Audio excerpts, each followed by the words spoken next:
Muchísimas gracias por la invitación, un gran saludo a la audiencia.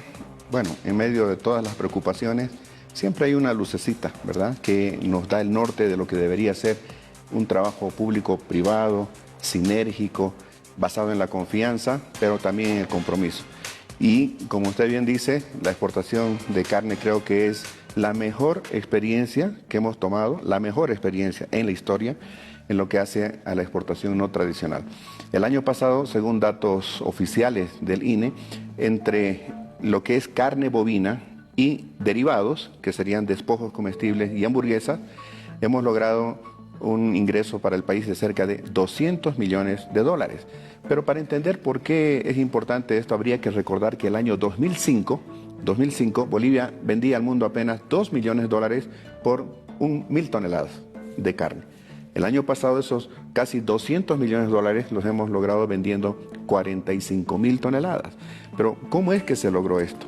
¿Cómo es que se logró que el sector de ganadería y agroindustria cárnica llegue a ocupar el segundo sitial dentro de las exportaciones no tradicionales? Primero, la soya y sus derivados, con 1.750 millones de dólares, y en segundo lugar, la carne y sus derivados con casi 200 millones de dólares. Hubo un trabajo coordinado, y creo que ese debería ser el mensaje para todos, tanto para nuestros gobernantes cuanto para la sociedad civil. Hubo una visión compartida de erradicar la fiebre aftosa. Para poder exportar, un producto tiene que estar habilitado sanitariamente. Por muchos años, el sector público y el sector privado hicieron lo suyo para erradicar la fiebre aftosa.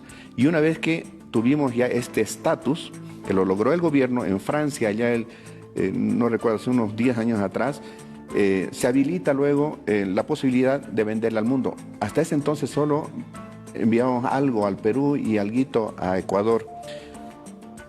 El sector empresarial ganadero invierte mucho dinero en pasturas, en potreros, cadenas de frío, sanidad, genética y frigoríficos modernísimos. Eso hace el sector privado bajo su cuenta y riesgo, y el Estado ayuda, coadyuva, es la entidad oficial con la cual eliminamos la fibra aftosa, y segundo, abre el mercado más grande del mundo como es la China. Y esto es tan importante que de esos casi 200 millones de dólares, 186 millones el año pasado han ido a la China. Por lo tanto, un éxito compartido público-privado.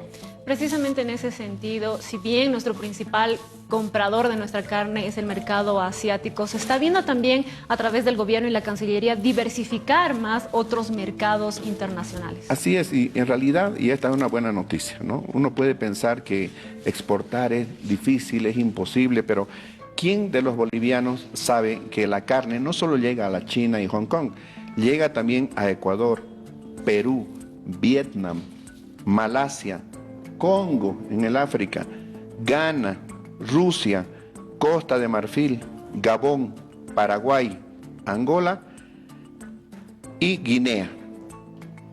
A todos esos países ya hemos exportado, pero ahora se están queriendo abrir otros dos grandes mercados como es Chile y Japón. Y si siguiéramos en esta dinámica, uno no puede dejar de soñar con otros sectores. Con toda seguridad que tendríamos una Bolivia mucho más fuerte, mejores empleos, dignos, sostenibles en el tiempo, y por supuesto el desarrollo al final del día significa menos pobreza. Hay algo que me gustaría tocar, don Gary, y es el tema de la exportación no tradicional a los tradicionales. Si nosotros basamos en estos datos y esa conjunción de trabajo público-privado, podrían superar las exportaciones no tradicionales, ser nuestro principal pilar en la economía. Definitivamente. Y esa sería una hermosa apuesta que deberíamos encarar los bolivianos. El año pasado, según datos del INE, las exportaciones totales del país fueron de casi, digamos, 11.000 millones de dólares en números redondos. De esos, casi 8.000 millones fueron tradicionales, hidrocarburos y minerales. Pero un poquito más de 3.000 millones de dólares son exportaciones no tradicionales. De hecho, las ventas no tradicionales, que son de origen agropecuario, agroindustrial, forestal, maderero, manufacturero, artesanal, que generan muchísimo efecto multiplicador en la economía, principalmente empleo. Esos 3.000 8 millones de dólares de exportaciones no tradicionales del año pasado superan ya de lejos a las exportaciones de hidrocarburos, por ejemplo, que fueron 2.125 millones de dólares. Y ya son más de la mitad de lo que es la exportación de minerales. Ahora entendamos que no solamente es el quantum, sino también es la cualidad. Para generar un empleo en el sector de hidrocarburos, usted tiene que invertir $1 millón. Sin embargo, para generar un empleo en el sector agrícola o ganadero, necesita $10.000. Entonces, no hay dónde perderse. La exportación no tradicional, además, es renovable, ¿no? Se basa en el aprovechamiento de los recursos naturales, la agregación de valor, la industrialización. Y los bolivianos somos capaces. Estas cifras a nosotros nos deberían dar esperanza y luego motivarnos a tomar acción para que esto que se está viendo en la carne, que este año va a ser muchísimo más porque el cupo ha aumentado a 37.000 toneladas, el año pasado eran 25.000. Si a eso le añadimos los derivados de la carne, ¿no? Los despojos comestibles, hamburguesas, esos 200 millones tranquilamente podrían convertirse en 500, 600 o más de 1.000 millones. Paraguay exporta más de 300.000 toneladas, nosotros 45.000. Y Paraguay ha llegado a ingresar más de 1.700 millones de dólares en un producto como la carne. Entonces, tenemos nosotros el territorio, tenemos nosotros la gente, la capacidad, las ganas, pero además la urgencia de invertir más, producir más allá de las necesidades del mercado interno y exportar. Porque país que exporta, por definición, crece más, mejora sus estándares productivos, porque tiene que ser competitivo, genera empleo masivo en el sector no tradicional. Los encadenamientos productivos son muy vastos. Cuando exportamos gas, sale el gas y por un tubo llega a destino. Cuando exportamos minerales, lo mismo. Le extraemos a la tierra esos minerales y se transportan directo hasta el puerto para irse al exterior. Pero cuando hacemos una labor agrícola, ganadera, forestal, maderera, manufacturera, artesanal, involucra mucho empleo y eso favorece el consumo, la demanda interna y claro, también el crecimiento. Don Gary, ya para finalizar, porque el tiempo en televisión es bastante apretado, con estos números, este potencial que usted mencionaba, si Bolivia potenciara aún más el área no tradicional, nuestro Producto Interno Bruto anual, ¿en cuánto podría llegar a crecer? Bueno, es sencillo.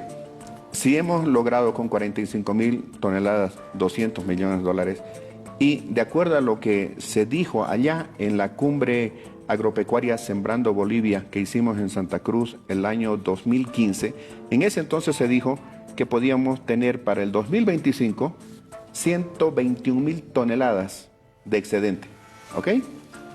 Y apenas exportamos 25.